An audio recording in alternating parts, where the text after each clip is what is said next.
El gran problema que tiene el sistema educativo es como un enfermo terminal que no se quiere dar cuenta de su propia enfermedad, y lo que ocurre es que no necesita una reforma más, sino lo que necesita es una verdadera revolución.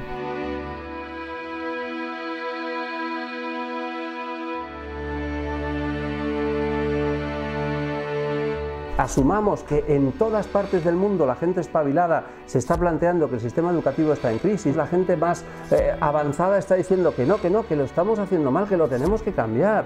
Entonces, en vez de dejar que tu hijo se despeñe por el precipicio con el resto del rebaño, saquémoslo y salvémosle la vida, es que no hay otra.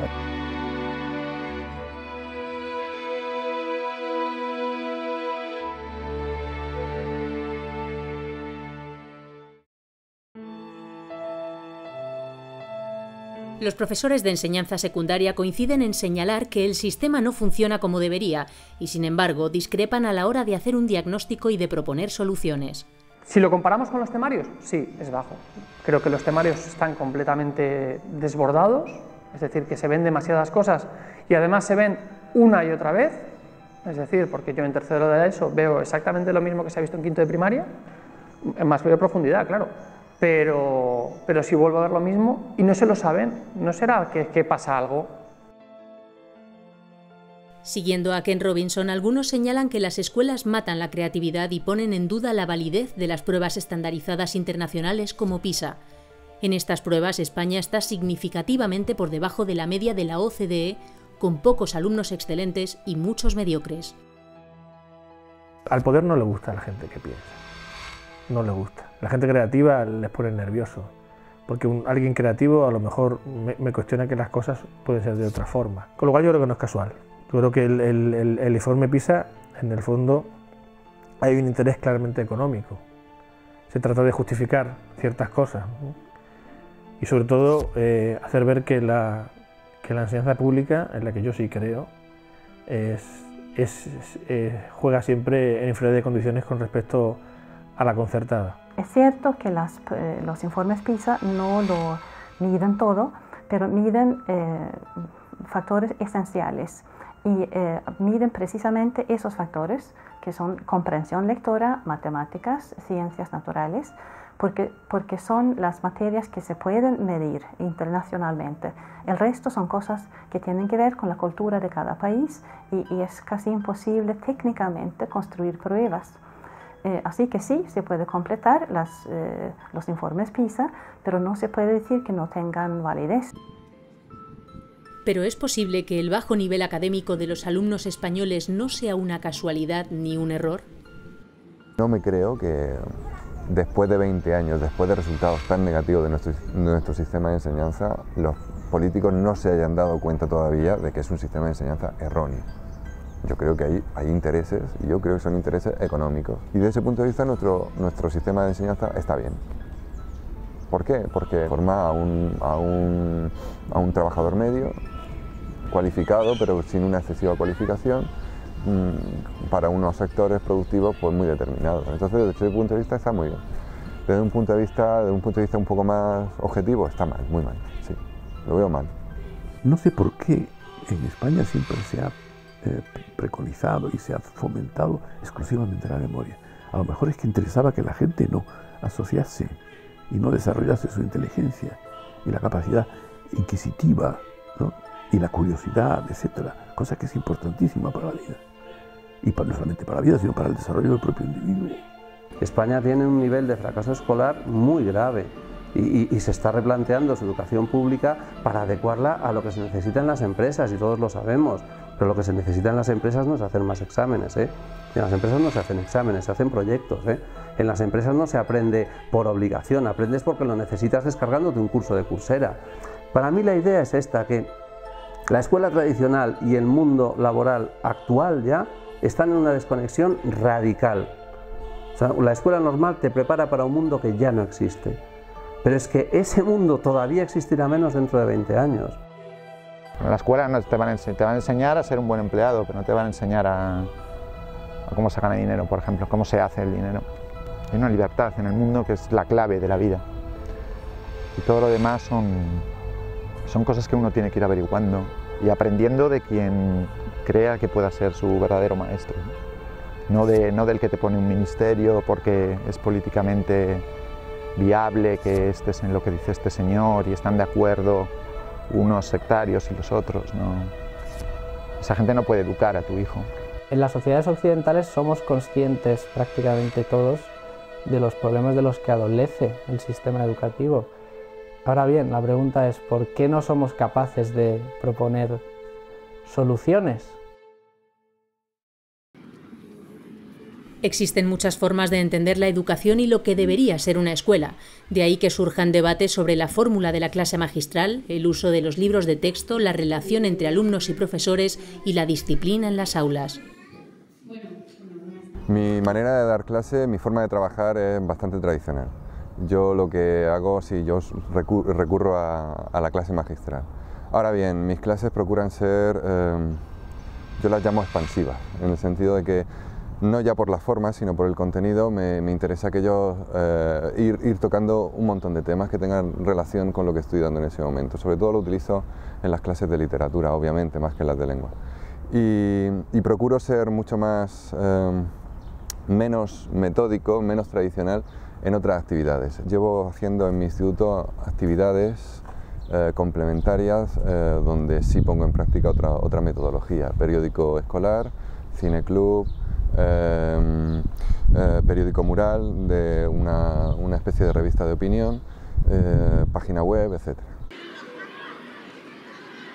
Yo en mis clases procuro que haya una cierta distancia, un respeto mutuo, por supuesto, y luego cuando hay que aflojar, pues se afloja. Eso no se puede enseñar en una facultad de pedagogía o en un máster pedagógico.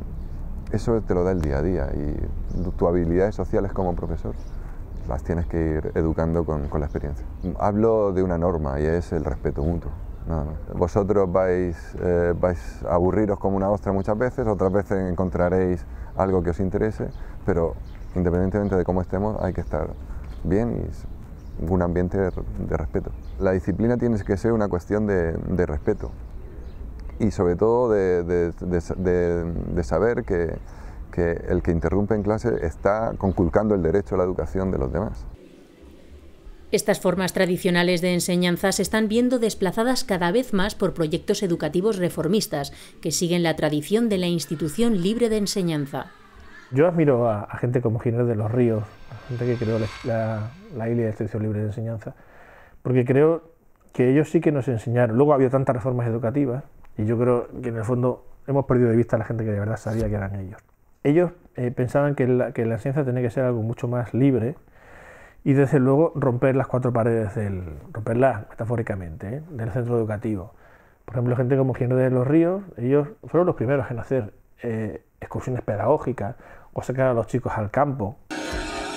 Un momento. ¿Recuerdan lo que les dije de la lengua de las mariposas? Sí, que tienen como el muelle de un reloj. Eso es.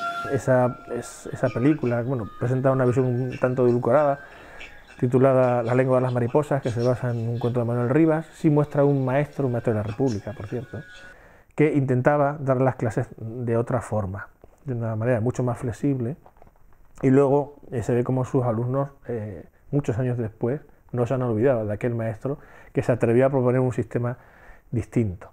Pero si aquí pone tri. Claro, porque hay 3 oxígenos, pero es que sigue estos pasos, chiqui.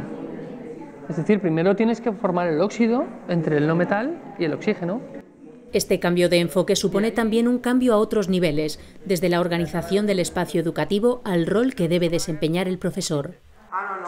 Sí, claro, sí te han copiado a ti, pero nadie... Nosotros en clase no trabajamos de cara a la pizarra, no siempre trabajamos de cara a la pizarra, sino que tenemos una disposición por grupos dentro de la clase para que los focos de atención sean diversos dentro de un mismo aula. Eso supone que el centro de atención no es la pizarra, aunque en algún momento dado es una herramienta más que usamos tanto profesores como alumnos. Dentro de cada equipo, cada persona tiene un rol determinado con una serie de responsabilidades. Dado que vivimos en una sociedad de la información, al final la información está ahí. Es decir, por eso cambia el rol del profesor. Yo no puedo ser un transmisor de información. Es que el alumno que está interesado sabe mucho más que yo. Yo doy tecnología, matemáticas, biología, física, informática, o sea, no puedo estar a la última en todo. Ni tengo por qué. Lo que sí puedo dar son ideas de cómo planificarte, organizarte, identificar, ayudarte a identificar lo que te interesa de lo que no, lo que es importante y lo que no. Ahí puedo dar una herramienta, pero no en el contenido en sí. A veces esos cambios no son fáciles de llevar a la práctica y quedan en poco más que una buena intención. Yo tenía en el departamento un compañero que era partidario de suprimir la clase magistral y lo sustituyó por un vídeo de las clases magistrales. Es decir, es muy difícil cuando hay una audiencia muy amplia, no utilizar la clase magistral, ¿no? Yo no utilizo libros de texto, entonces, una de dos, si cambiar libros de texto supone que yo te doy la fotocopia donde viene la información, pues es que no hemos ganado nada, porque en vez de leerte el libro de texto, pues te lo estoy dando yo, pero sigues creyéndote la verdad porque te la doy yo. Entonces la idea no es esa, la idea es que en un momento determinado tú tengas varias fuentes. Yo puedo ser una, un libro de texto puede ser otra, es decir, un libro de texto no es malo de por sí. El libro de texto en ocasiones es un lastre. Hay editoriales, de hecho, que empiezan a proponer ya materiales digitales, que siempre son bastante más flexibles, mucho más. Entonces, yo por un lado dejaría el libro de texto y el currículum lo haría mucho más flexible.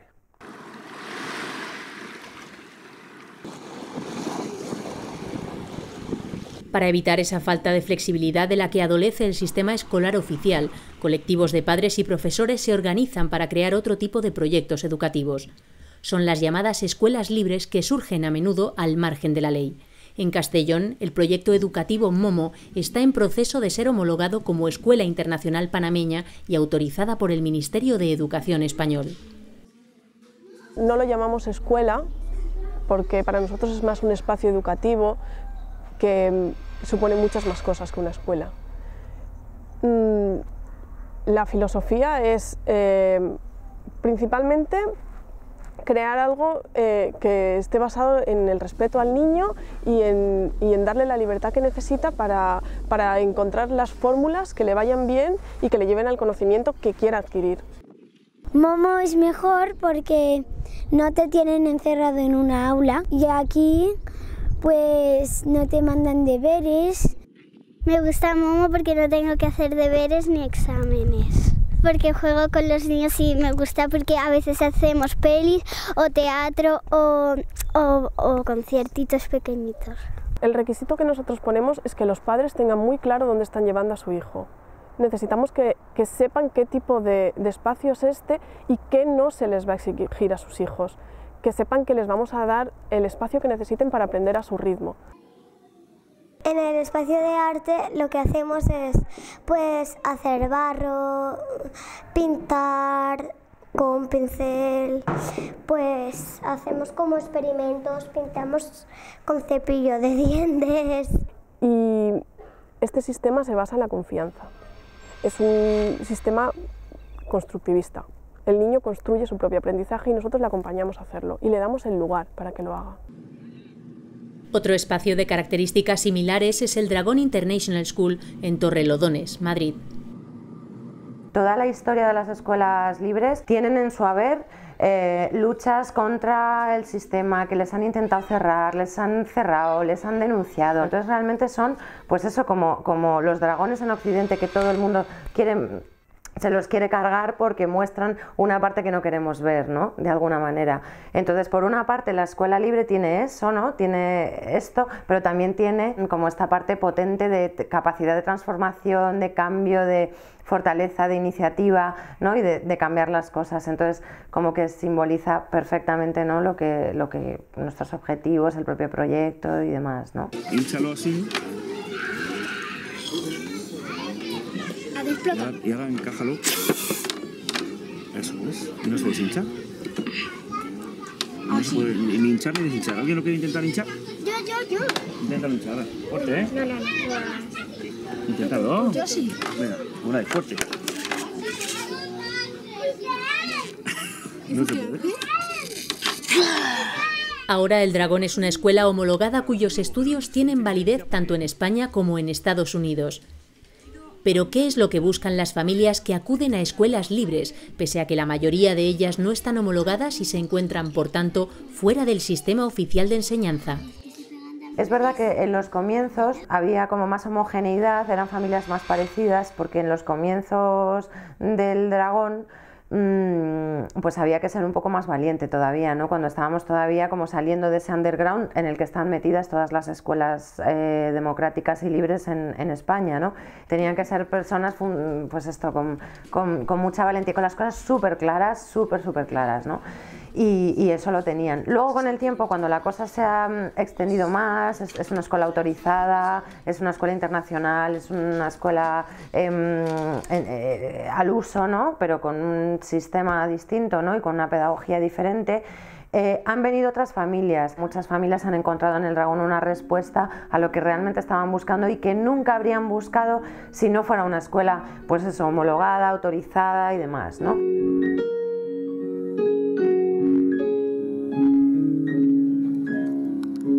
Hay familias que han venido porque la escuela convencional no les funcionaba a sus hijos, otros que no han probado nunca la escuela convencional y directamente pues o sus hijos empiezan aquí con 3 años o más mayores, ha llegado un momento en que sus hijos pedían otros niños y un espacio donde quedarse y entonces han buscado algo más afín a sus creencias. Pero sí que es verdad que son padres que abogan por la crianza respetuosa. En general es algo que tienen en común.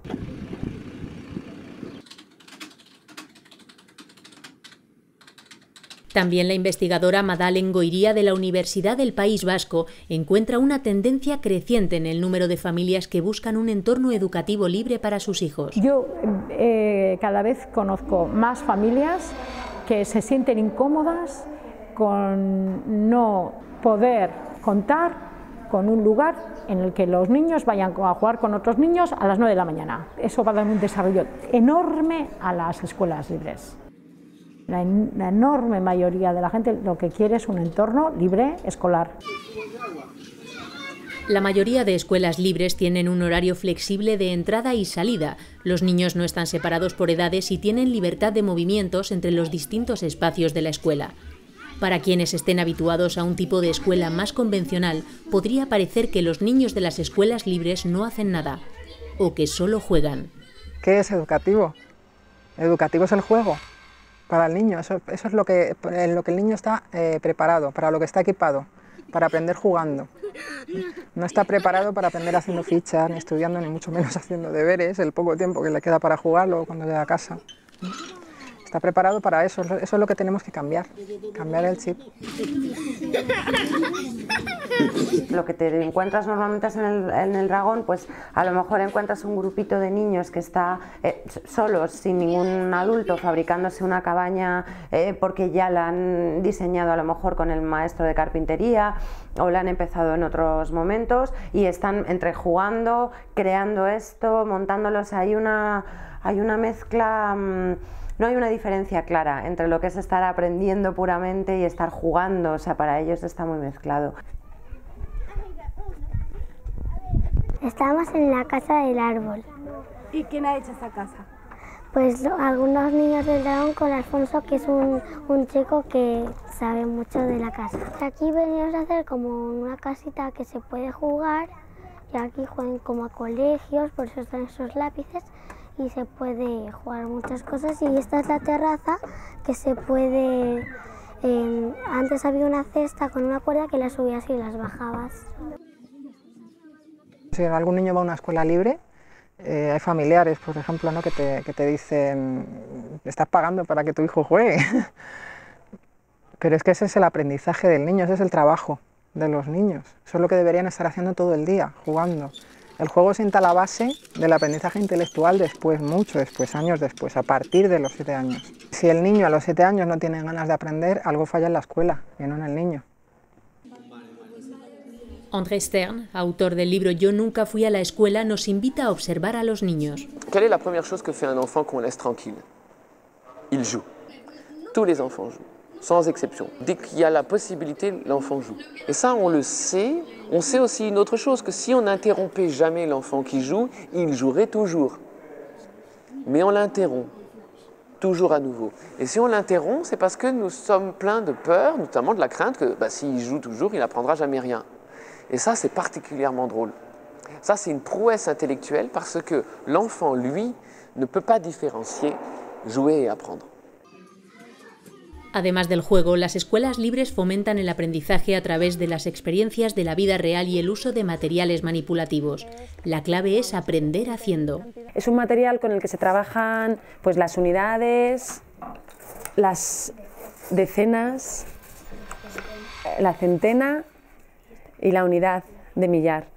Entonces, con esto se aprende, bueno, juegan todo lo que quieren, a todo tipo de cosas, a construir, a cambiar cosas, pero también aprenden a sumar, a restar, a multiplicar, bueno, las operaciones matemáticas. Antes de pasar, mucho antes de pasar al nivel de abstracción, pues tienen que pasar por todo lo que es manipulativo.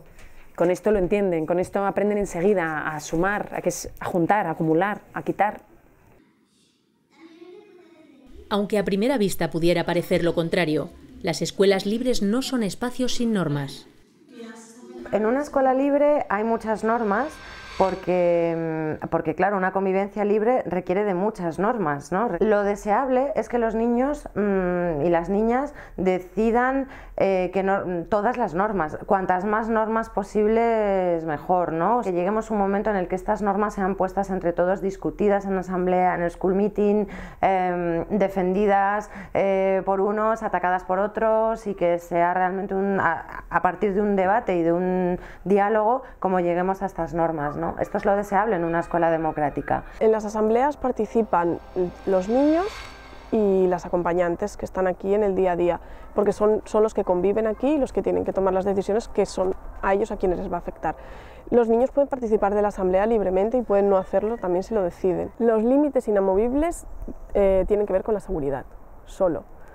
Hay otras normas que se han puesto en asamblea y las han puesto ellos mismos.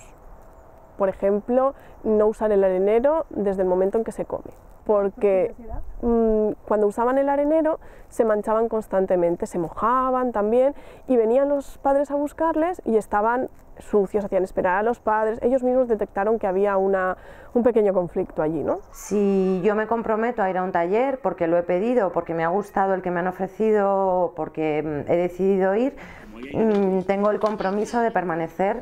Bueno, tengo un periodo de prueba en el que puedo decidir si sigo o si no sigo, pero si me comprometo a seguir, a ir a estas clases, tengo que estar hasta que terminen, no puedo abandonarlo a mitad. También en los libros, cuando los leemos, a veces los dejamos por ahí porque nos vamos a hacer una cosa, pero después queremos quedarnos haciendo otra y no recogemos. Por eso estamos haciendo unas listas para colgarlas en la pared, una de mayores y otra de pequeños, para que sepamos quién ha estado en este espacio o en los demás y que tachen su nombre para después llamarlos y que ellos digan lo que han sacado y lo que no, y entre todos los recogen. La forma de funcionar de las escuelas libres y democráticas es tan diferente de las escuelas convencionales que a menudo los niños necesitan un periodo de adaptación. Los 3-4 primeros meses se han dedicado a la resolución de conflictos. Había niños que necesitaban conocer otra manera de relacionarse, pero ha sido muy gratificante.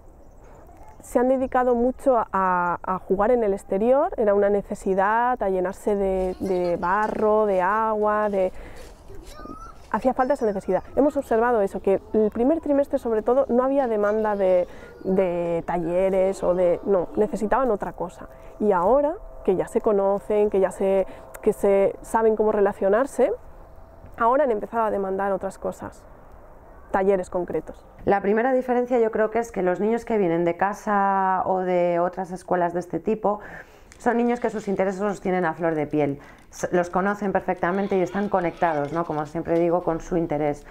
Porque hay un espacio que tienen ellos que está conquistado por ellos mismos y no está invadido por otras personas, ¿no? Entonces, esta conquista propia, individual y auténtica les permite, pues eso, saber lo que quieren, cómo buscarlo, investigar, tiene mucha más iniciativa. Y bueno, los niños que vienen de escuelas tradicionales, normalmente lo que se ve es que este espacio del que te hablo, ¿no? que está conquistado por ellos mismos, pues en este caso es un espacio totalmente invadido por los demás, ¿no? Son niños que no han podido ir al baño cuando han querido, son niños que no han podido escuchar sus intereses, sus necesidades, ¿no? Algunas escuelas libres se adhieren a pedagogías específicas como Montessori, una tendencia que está empezando a reflejarse también dentro del sistema escolar convencional.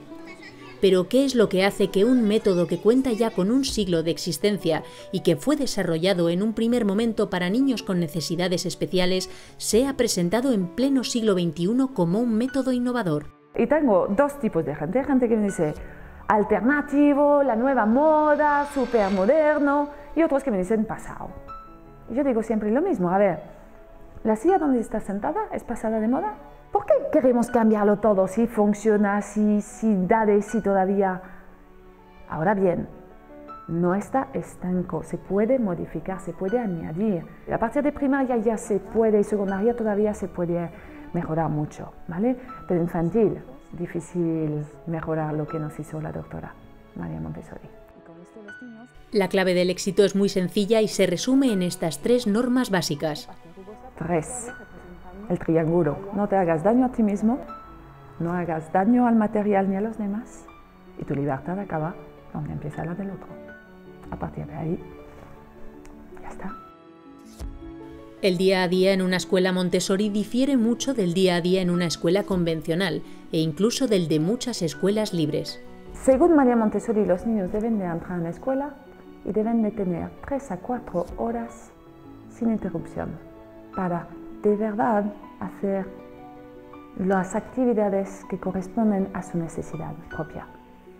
Entonces, obviamente, si eso es así, no hay la hora del patio, no hay la hora del almuerzo, no hay la hora de la asamblea, porque entonces estás rompiendo el ritmo natural del niño. Es muy complicado para nosotros dejar hacer, no intervenir, sino observar, pero de una manera neutral. Es casi imposible. Solamente, aunque no digas nada, tu cuerpo, tu manera de estar, tu respiración, tu mirada, ya intervienes. Y tu niño, aunque no digas nada, te mira y ya sabe si te gusta, si le gusta lo que haces o no. Y para mí es un error. Hay muchísima gente que tiene el mejor material del mundo, pero no significa que sean Montessori, porque ser Montessori no es hacer Montessori. Ser Montessori es tener una filosofía de vida, una forma de ser, una forma de actuar, una forma de respetar. No solamente a los niños, pero a ti mismo primero. Respétate a ti mismo, ámate a ti mismo. Porque si te amas, entonces estás en paz contigo mismo. Y eso te ayuda a estar en paz con los demás.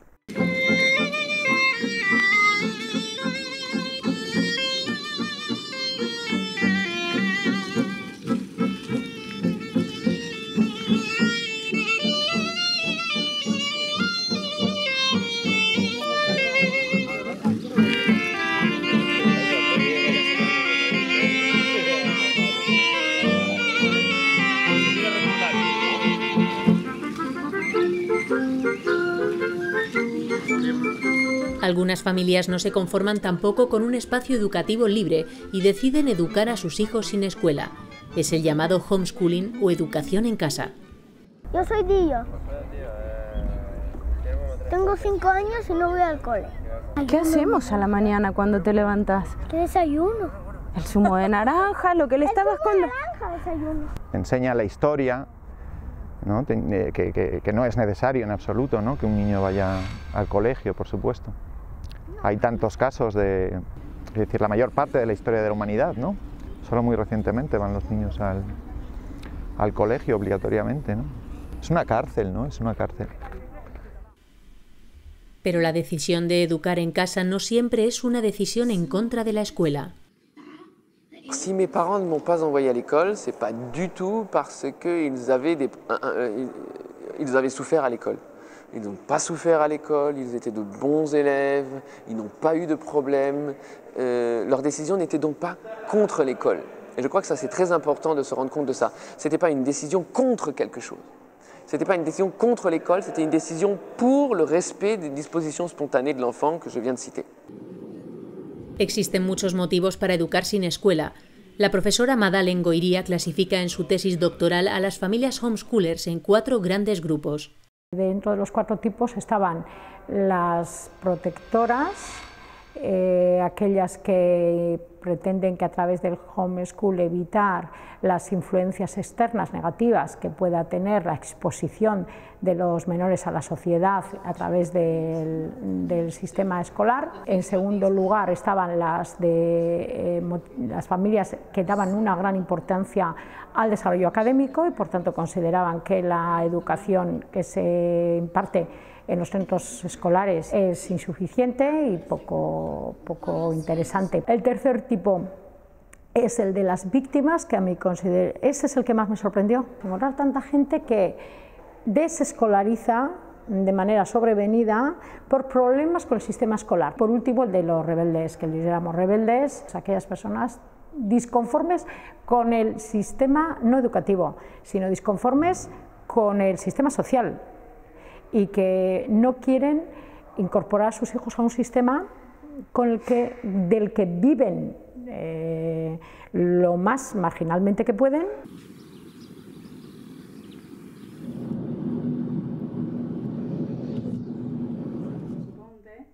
Agostina y su hermana Maki decidieron dejar la escuela a los 14 años. Llevaban desde los 10 años haciendo intercambios culturales con niños de otros países y eso dificultaba el seguimiento normal del curso. Bueno, a mí sobre todo me costó un poco al principio porque era tienes que desaprender todo lo que aprendiste y aprender con un nuevo método. Yo estaba habituada al colegio y me gustaba tener mi plan de horario, todo bien organizado y es como que el mundo se me vino abajo, es algo nuevo completamente. La verdad es que al principio también seguía en eso de no sé qué hacer, pero la verdad es que tenía la libertad de probar cosas y eso es algo que no sentía que tenía en el colegio y no creo que lo hubiese sentido nunca. Y entonces me puse a probar cosas, aunque dejara muchas de las cosas de las que probara, pero es que tenía esta fase de que tenía que probar algo, o si no, como que era algo raro, o sea, como que no podía vivir, tenía como que extraer el jugo de situaciones. Así es cuando fuimos desarrollando esto del unschooling, así de aprender a desaprender, en cierta manera. Y la verdad es que para mí me cambió la vida, en serio, y me dio cuenta, te hace aprender cómo eres tú, y eso es algo que el colegio nunca te enseña, y la verdad es que yo no sé cómo no pueden. Lo primero que deberían hacerte aprender es quién eres.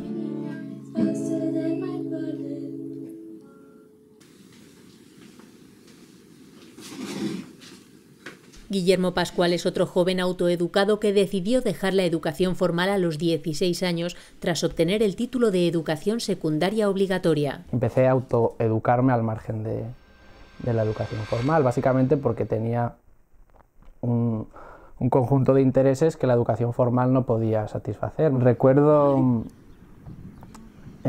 los días después de dejar el instituto, de los días más felices de mi vida, porque en esos momentos sentía que comenzaba mi verdadera educación, en el momento que empezaba a ser responsable y protagonista de mi propio proceso de aprendizaje.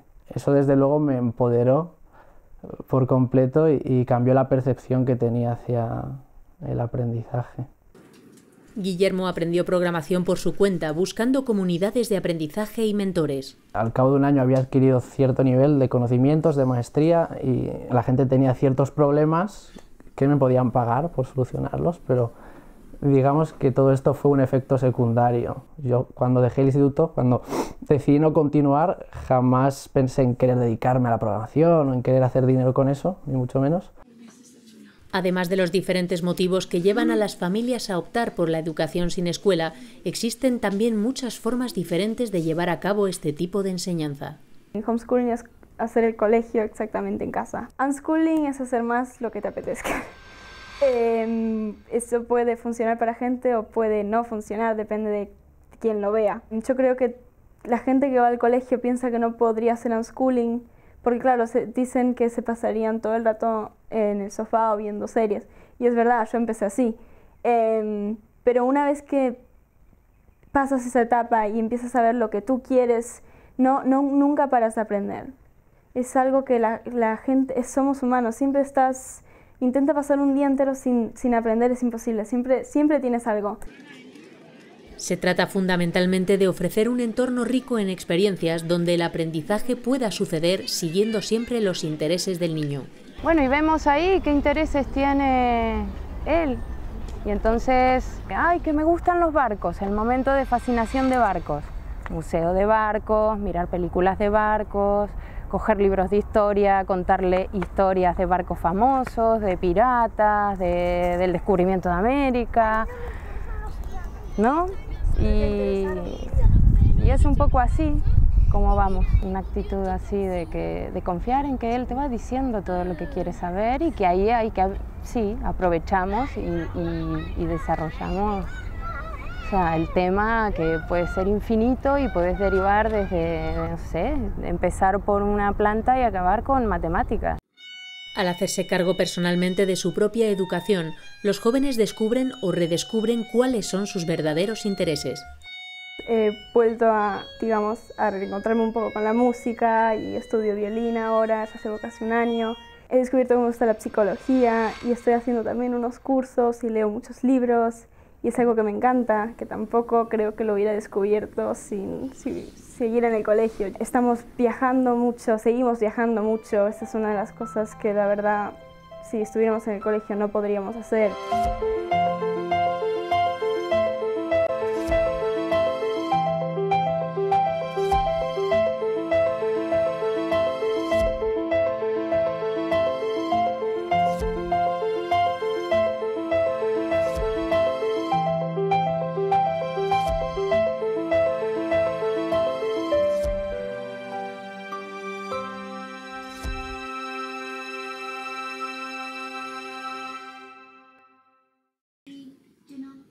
La libertad de movimientos, al no estar sometido al calendario ni al horario escolar, es una de las ventajas de la educación sin escuela. Pero sin duda, la principal ventaja es de tipo académico, al permitir adaptar la formación al ritmo y necesidades de cada niño. Yo creo que esa era la gran ventaja ante la que las demás palidecen. O sea, es el sueño de un educador, tener una persona a la que adaptarse y seguir su proceso muy de cerca. Una segunda ventaja se refiere al reforzamiento de las relaciones entre padres e hijos y entre los hermanos, entre hermanas entre sí. Yo nunca he querido volver porque he visto desde siempre, ¿no?, la ventaja de... Para mí lo más importante de la escuela en casa, sí, pues que puedes educarte a tu manera y todo eso, como tus padres bien creen, pero para mí lo más importante siempre ha sido el tiempo que te deja extra para las cosas que te gusta hacer.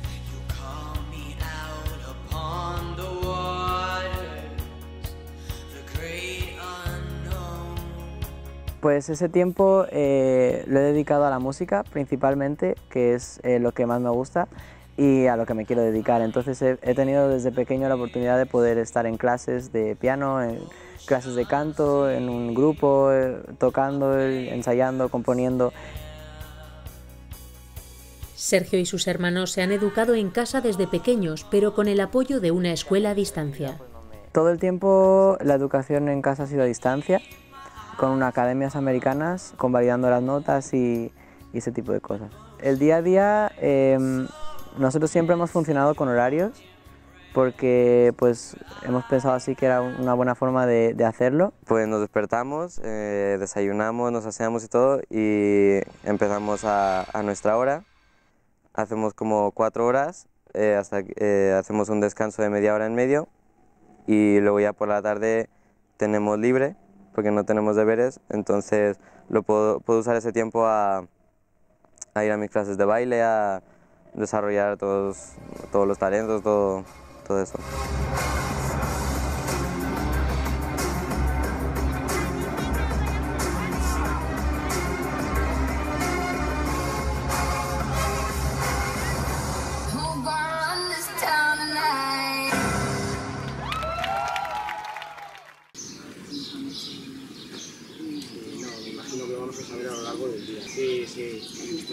Juan Carlos Vila es el director de la oficina en España de Clonlara School, otra academia americana que ofrece apoyo a las familias homeschoolers. Hacemos un acompañamiento y además no tenemos un currículum prefijado, precisamente porque pensamos que nuestra función es apoyar a las familias homeschoolers, y la gran ventaja del homeschooling es no tener, o tener la flexibilidad del currículum, la adaptación curricular, que es total. Hay familias que nunca han llevado a sus hijos a un centro escolar y ahí, pues claro, funcionan de una manera muy autónoma, no recurren a las asesorías prácticamente, salvo para cosas muy concretas. Pero tenemos un alto porcentaje de gente en secundaria que se incorpora para hacer la secundaria con nosotros, con lo cual llevan ya una carga de 6 años o más tiempo en el sistema escolar tradicional. Y normalmente el primer año es un año de transición y luego ya lo superan, porque en realidad educándose en casa los procesos son mucho más rápidos. En realidad se necesita menos tiempo que el que habitualmente entendemos que los niños se dedican en la escuela y en casa a estudiar, ¿no?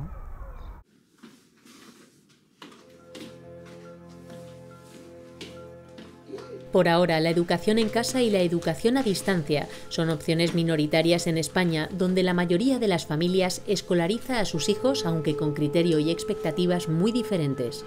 En el caso del niño ni me lo planteé, la verdad, y en el caso de la niña sí estuve pensando y leyendo distintas opciones, pero tardé en escolarizarla, y a los 5 años finalmente, tras intentar un proyecto educativo alternativo, varias familias, tener una persona en casa, un acompañante, otro año, finalmente la escolarizamos, así fue. Lo que más nos gustó fueron las pedagogías, las metodologías diferentes, aparte de no llevar uniforme, que eso también era una causa de estrés para Alejandro, no tener deberes, no llevar libros, utilizar mucho las tecnologías para apoyo, pues nos gustó mucho, a mí personalmente me gustó mucho las indicaciones a la ILE, a la Institución de Libre Enseñanza de España en los años 20, 30, antes de la guerra, las referencias a Ken Robinson, a Freire, o sea, a un pedagogo exigente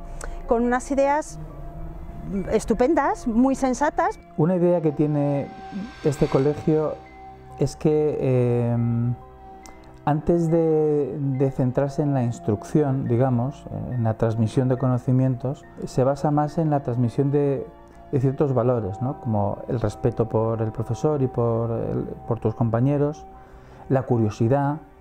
También siempre ha estado muy volcado a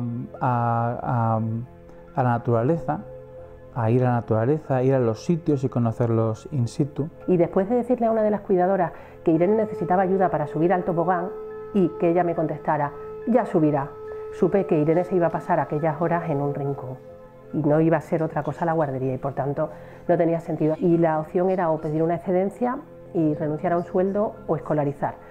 Entonces la verdad es que decidimos escolarizar y buscamos el colegio que menos niños tuviera en esta ciudad. Ese ha sido básicamente siempre el criterio, que al menos hubiera cuantos menos mejor.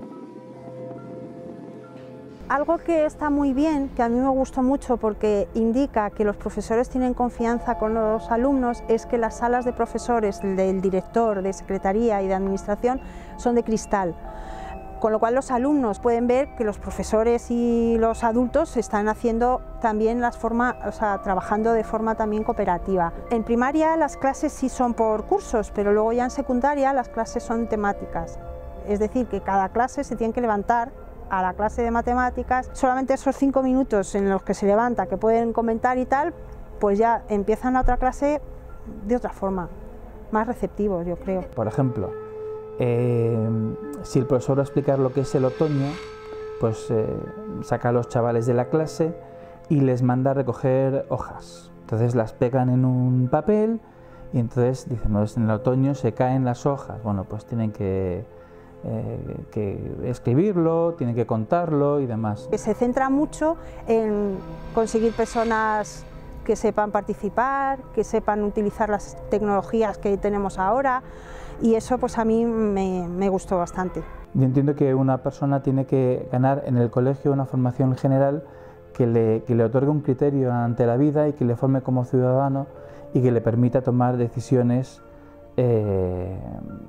individuales ante un mundo complejo, pero no tanto adquirir una serie de habilidades específicas. Es un mal menor, que lo ideal sería no haberla escolarizado, quizás no educar en casa solos, y encima esta ciudad no es muy grande y no hay muchos niños en la misma situación, aunque desde luego lo ideal para mí hubiera sido que hubiera diferentes niños y hubieran podido ir rotando por las casas o de excursiones y que entre los padres hubiéramos organizado. Con lo cual, dentro de las posibilidades que tenemos de momento, creemos que es el mal menor, pero no sabemos lo que pasará y desde luego si hubiera problemas no estamos dispuestos tampoco a escolarizar a cualquier precio.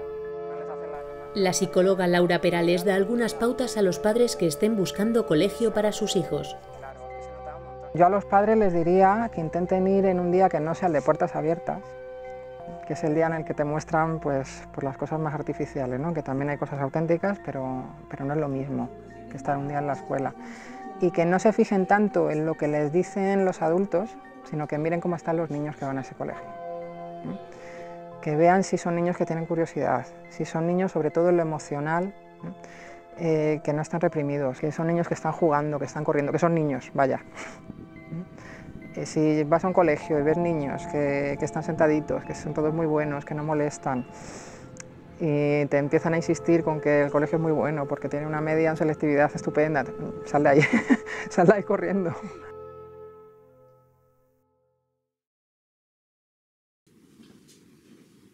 Desde hace algunos años se ha abierto en España un intenso debate sobre la conveniencia o no de poner deberes a los alumnos. ¿Son realmente una exigencia del sistema o son los propios padres los que los piden? De un tiempo a esta parte ha habido una especie de manera de pensar dentro del profesorado que parece que si no le mandas deberes no das clase o no estás haciendo el trabajo. Por otro lado, lo que es el sistema en sí te obliga a hacer eso. Tienes muy pocos ítems para medir tu trabajo. La única manera de fiscalizarlo, así abstractamente, es que los padres vean que sus hijos tienen deberes en esa asignatura. Y claro, el profesor se ha montado en ese caballo y yo creo que de manera absurda. Por otro lado, también hay padres que exigen los deberes. Parece que si no hay deberes, a su hijo no le están dando clases. Y claro, entre uno y otro. Ellos me dicen, es que mi hijo me dice que no trae deberes para casa. Y yo le respondo, digo, a ver, deberes como tal, no, siempre tiene trabajo, pero él tiene que organizarse. Ellos piensan en deberes en página tal, ejercicio cual. No, eso como tal no lo hay. Si entendemos como deberes algo obligatorio, repetitivo, de hoy para mañana y demás, bueno, la conclusión es que, primero, no hay ninguna eficiencia científica en que eso mejore los resultados académicos de un alumno, y lo que sí que hay es que aumenta la presión sobre la persona, disminuye el tiempo libre y además disminuye las inquietudes, es decir, las ganas de aprender, porque al final, si sabes sumar, hacer 20 sumas es un rollo, y si no sabes sumar, pues es que vas a seguir sin saber sumar. La meta de la escuela es el aprendizaje, y que los que más necesitan deberes son los que más problemas tienen de aprendizaje. Y la vida es injusta, y así que los que más les cuesta, más necesitan las tareas. Deberes en principio no hay, no debería de haber, pero cuidado. Si un niño, por ejemplo, está haciendo un trabajo, imagínate, está dibujando un mandala, ¿vale? Pintando un mandala y le encanta y quiere acabar, pero es la hora de irse a casa, en principio se lo puede llevar, pero no llamo eso un deber. Eso, el niño quiere, no ha acabado, quiere llevárselo a casa, no hay ningún problema. Los deberes no deberían existir. Son perjudiciales pues porque sería como si nosotros, después de trabajar, nos lleváramos trabajo a casa. La gente que hace eso pues no vive, ¿no? Y sobre todo un niño.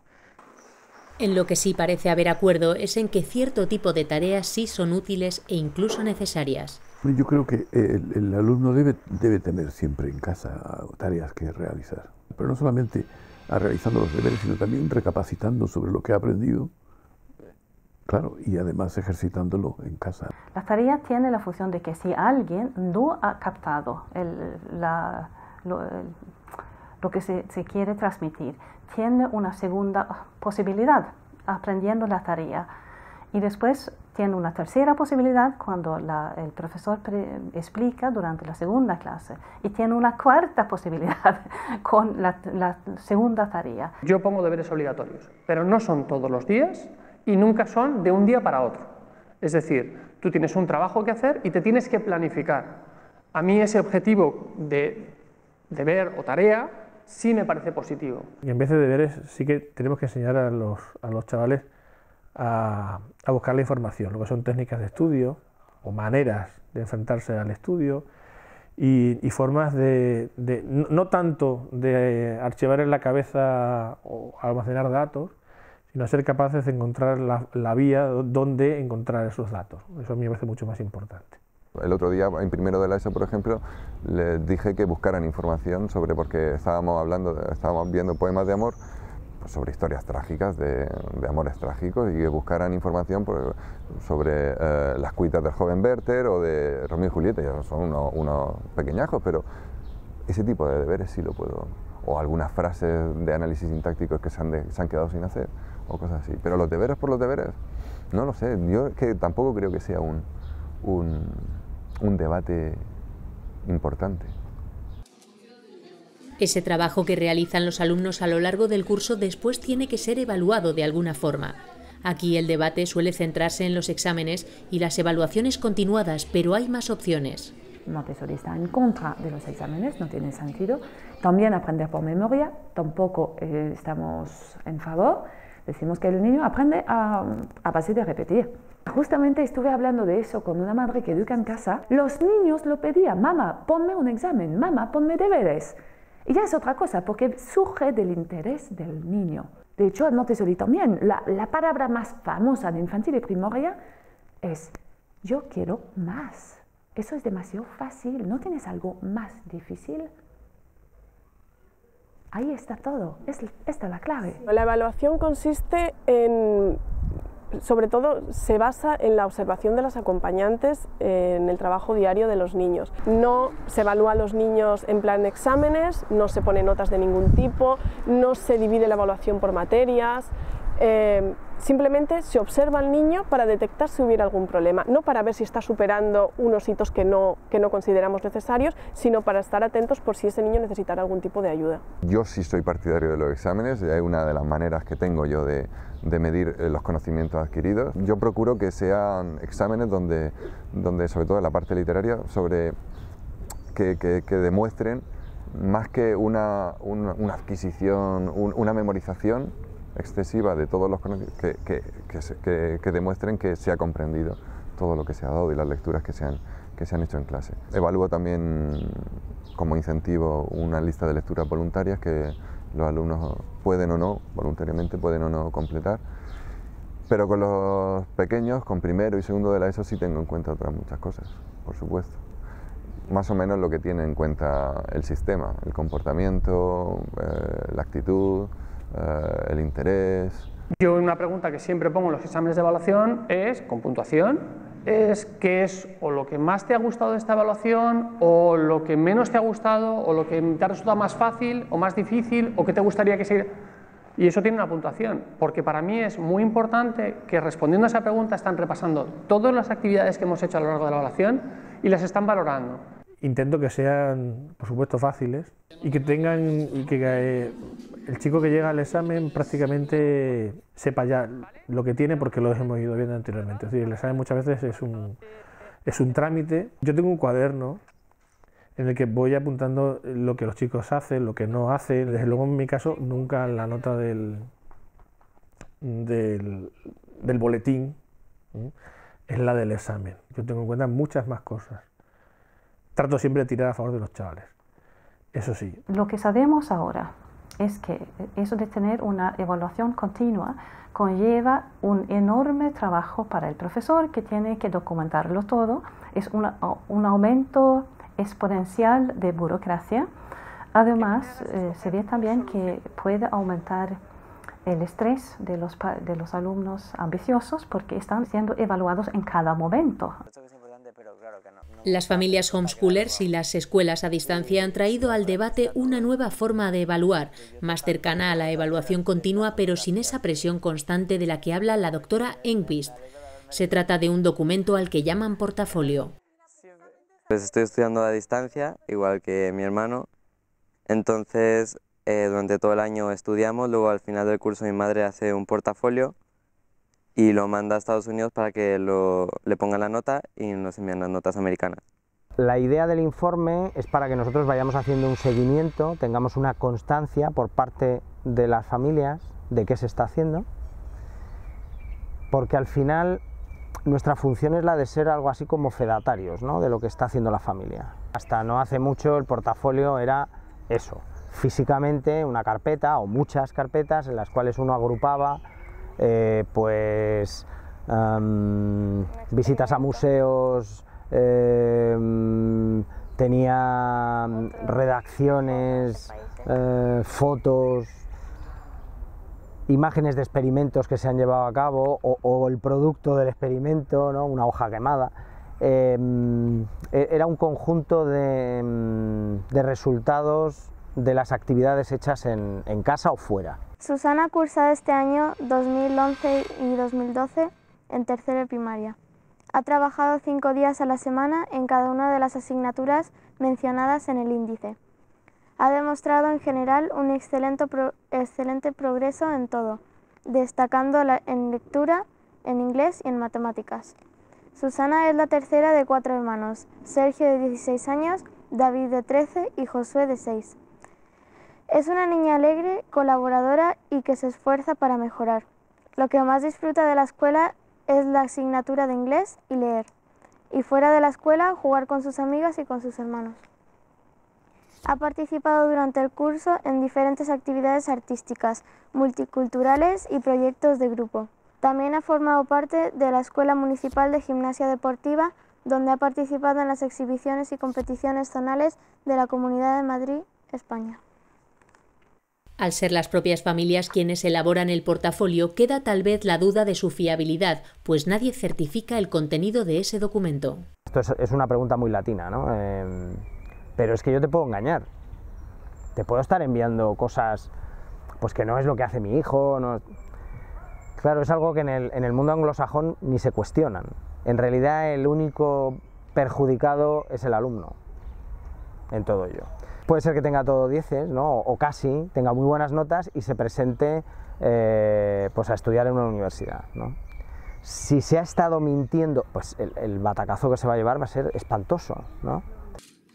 Cualquiera que sea la forma de evaluación elegida, el objetivo es uno: certificar que se han adquirido ciertos conocimientos o habilidades y poder optar en el momento oportuno a una de las titulaciones oficiales existentes. Esta es una cuestión especialmente importante para las escuelas libres y para algunas familias homeschoolers, quienes a menudo se ven obligados a recurrir a titulaciones extranjeras para sortear las trabas burocráticas del sistema español.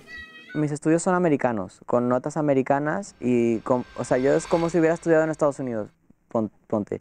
Entonces yo tengo mis notas pues americanas, mis asignaturas obligatorias en Estados Unidos, pero siempre he metido también las asignaturas obligatorias en España, por lo menos las obligatorias, para poder, sobre todo lengua española, para poder pues un día convalidar aquí también en España. Mis estudios son como de un americano que viene aquí a querer convalidar. La cuestión del título es importante. Sí es cierto que la gente que llega en secundaria está pensando que matricula en Clolara o creen que les interesa Clolara, por un lado porque se sienten más seguros habiendo alguien más que les acompañe, y por otro lado porque saben que va a haber un documento que aquí en España y en otros sitios de Europa y por supuesto en Estados Unidos es válido directamente. En el Dragón en concreto los títulos son titulaciones válidas en el sistema español y en el norteamericano, puesto que somos una escuela en proceso de homologación con NEAS, con una asociación norteamericana de escuelas, y validados por la Comunidad de Madrid, etcétera, con lo cual bueno, nuestros títulos son totalmente válidos.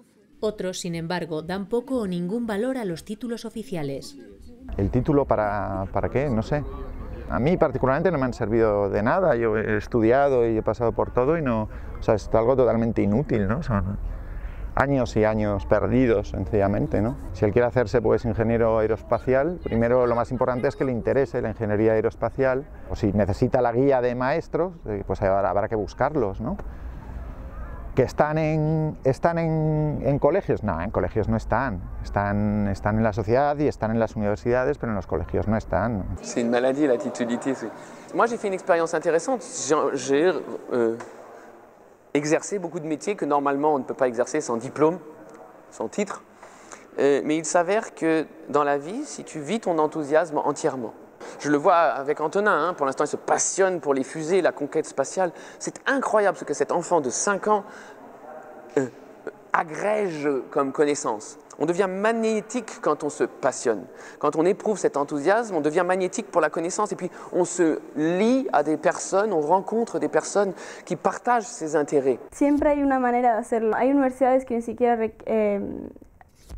te requieren exámenes, puedes hacer un portafolio. Si eso no funciona, siempre están las universidades online que no tienen ningún requisito.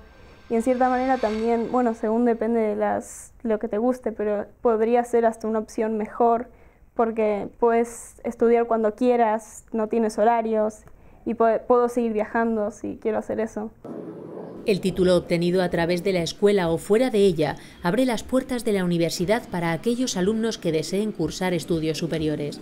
¿Pero llegan los jóvenes con un nivel adecuado a la universidad? Si me tira de la lengua, tengo que decirle que es auténtico desastre. El nivel al que llegan los alumnos a la universidad es un desastre.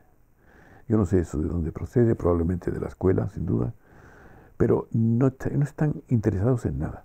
En el momento en que uno sale, es mi experiencia aquí en España, que uno sale de aquellos temas que van a examen, el individuo pierde completamente el interés.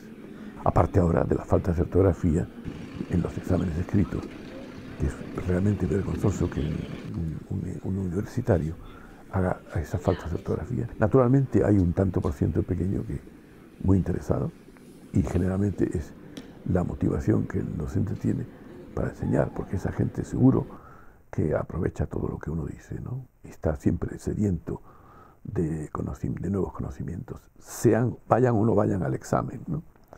Pero la inmensa mayoría no, la inmensa mayoría no. Y eso tiene que tener alguna corrección, porque si no, estamos preparando a la gente muy mal. Bueno, yo no voy a decir que viene con mejor ortografía, posiblemente no, además el WhatsApp no ayuda. Se escribe mucho, yo creo que se escribe más que antes, porque ahora los chiquillos escriben más que nunca, con esto del WhatsApp y eso, escriben más que nunca. Ahora sí que escriben con peor ortografía. ¿Eso quiere decir que una persona que tiene peor ortografía está peor preparada? A mí eso es lo que me produce una cierta desazón. No creo que puede ser tan sencillo. Lo importante para mí no es si los alumnos vienen más preparados que antes, sino si nosotros estamos mejor preparados para recibirlos. Y creo que ahora estamos mejor preparados para recibirlos, o los recibirlos por lo menos de uno en uno, y no de 100 en 100. Uno de los principales problemas del sistema escolar es precisamente la formación de los docentes, que es tal vez por donde debería empezar la reforma educativa. Creo que la formación de profesorado, desde luego en España, es completamente deficiente. En mi carrera no tuve ninguna formación docente de ningún tipo, mi formación para la clase era nula. Claro, a partir de ahí tú ves necesidades en tu profesión y empiezas a formarte como loco. Creo que socialmente no tiene el peso que debería. Hay un alto porcentaje de personas que hacen un grandísimo trabajo y que son vocacionales, y otros que llegan rebotados. Y pues tema vacaciones, tema trabajo seguro, tema funcionariado, pues tienen peso. Es peligroso, es peligroso. Y creo que la formación del profesorado debería replantearse completamente. A mí durante 5 años me dieron clase de lo mío, es decir, yo estuve, y por mi cuenta también, preparándome para adquirir unos conocimientos, independientemente de que luego me dedicara o no a la enseñanza. Ahora se dedica un tiempo mucho más largo a lo que son las cuestiones pedagógicas en la preparación de un profesor. Y luego realmente con respecto a las cuestiones pedagógicas, de lo que allí se le instruye son de una pedagogía muy específica. No ven otro tipo de pedagogías, el aprender a aprender, el constructivismo, toda la pedagogía que surge a partir de Dewey y todo lo demás. Es lo único que se da, parece ser, en la Facultad de Educación, no se da otros puntos de vista. Claro, yo tengo una alumna que me decía hace un año, dice, es que pasamos de grado de educación infantil. Dice, nos pasamos meses recortando corazones. Claro. Para el doctor Rubia, experto en neurociencia, es fundamental que los maestros tengan una buena formación en neurofisiología, una faceta que está muy descuidada en la formación docente. Yo creo que el maestro tiene que saber exactamente cuáles son las distintas etapas del desarrollo del niño, ¿no? En la infancia, es decir, del 1 a los 5 años, hay una proliferación de células nerviosas y de neuronas, que luego después hay una poda, es decir, que muchas desaparecen. Luego el maestro tendría que conocer también las ventanas sensoriales para distintas facultades, por ejemplo, para el lenguaje, ¿no? Durante ese tipo de ventana el niño puede aprender un lenguaje, pero si no está expuesto a un entorno parlante, pues no puede hablar. Yo pongo el ejemplo siempre de los niños que se criaron con lobos, ¿no? Que ha habido un ejemplo en la India y luego creo que en Francia también hubo otro ejemplo. Y estos niños nunca llegaron a aprender bien porque durante el periodo crítico pues no tenían un entorno parlante. Es decir, estas ventanas sensoriales el maestro tendría que conocerlas para poder actuar sobre el niño. En realidad el ideal sería la enseñanza personalizada, porque no hay dos cerebros iguales. Además de que no hay dos cerebros iguales, cabe destacar también que existen diferencias entre el cerebro masculino y el cerebro femenino, razón por la cual algunos colegios ofrecen una educación diferenciada en función del sexo. Yo soy partidario de la enseñanza por géneros, cosa que en España llama mucho la atención porque inmediatamente a uno le ponen el San Benito de que es un retrógrado. A mí me da igual lo que digan, lo único que le digo es que los conocimientos científicos indican que el cerebro masculino y el femenino son completamente distintos. La niña, por ejemplo, madura antes, es más empática y tiene más desarrollada la motricidad fina, pero el niño tiene mejor orientación visoespacial, entre otras facultades. Luego lo lógico sería una enseñanza dirigida precisamente hacia el género que hay que enseñar, al que hay que enseñar, ¿no? Yo quisiera poner un ejemplo que me ha llamado siempre mucho la atención. Se ha dicho siempre que las niñas, por educación, prefieren las muñecas a los coches y a los coches de bomberos, coches de policía, etcétera, etcétera, camiones, etcétera. Sin embargo, se hizo un experimento con ambos sexos, se colocaron distintos objetos, ¿no? Coches por un lado, muñecas, etcétera, y los sujetos masculinos elegían los coches fundamentalmente y los sujetos femeninos las muñecas. Pero los sujetos eran monos.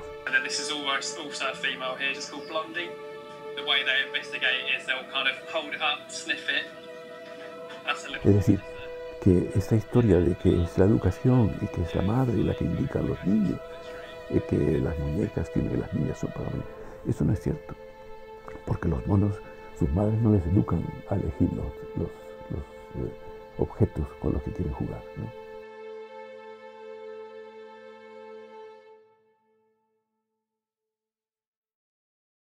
¿La escuela para qué se crea?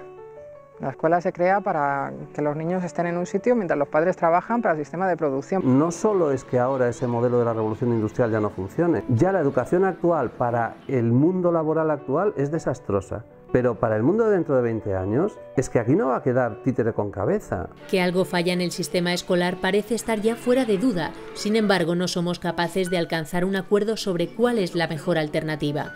Tal vez porque la alternativa no es otro modelo educativo, sino simplemente la libertad. ¿Por qué no permitir que haya distintos modelos y que cada uno de ellos vaya, bueno, ofreciendo sus resultados y que podamos todos aprender de cuál es el mejor o cuál se adapta más a nuestras necesidades y cuál menos, ¿no? Lo que pasa es que te obligan o estás todo el tiempo escolarizado o no estás nunca escolarizado. La clave está en la flexibilización del sistema educativo que permita la entrada y salida libre de la gente cuando quiera, como quiera y en las condiciones que quiera. Y luego también es verdad que cada niño es diferente. Entonces hay niños que están felices viviendo haciendo homeschooling, hay niños que están felices en una escuela tradicional, hay niños que están felices en una Waldorf.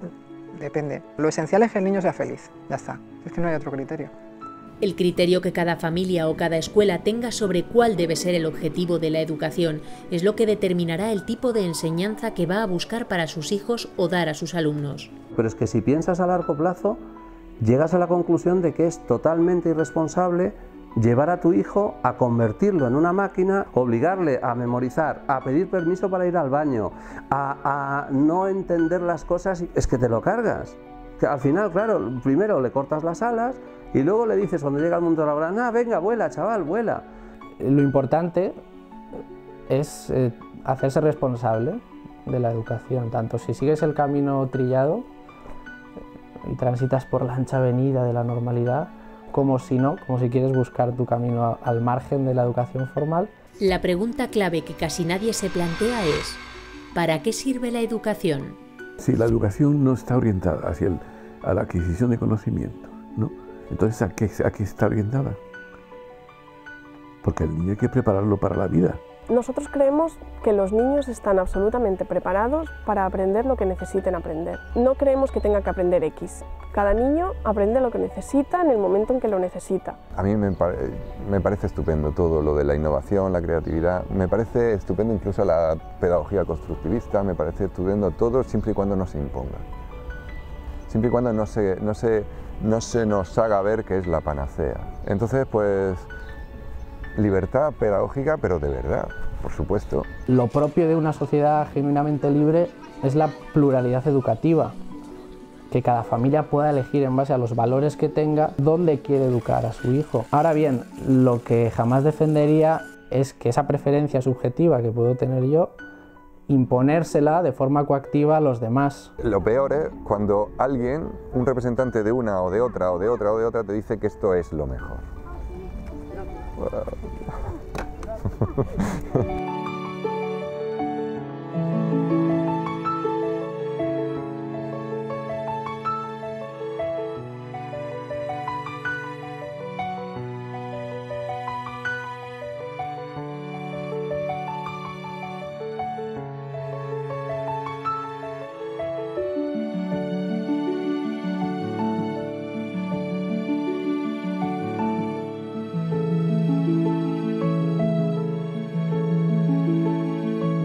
Es una buena causa la libertad de nuestros hijos, que es una buena causa por la que luchar, por la que arriesgar la propia vida si es preciso.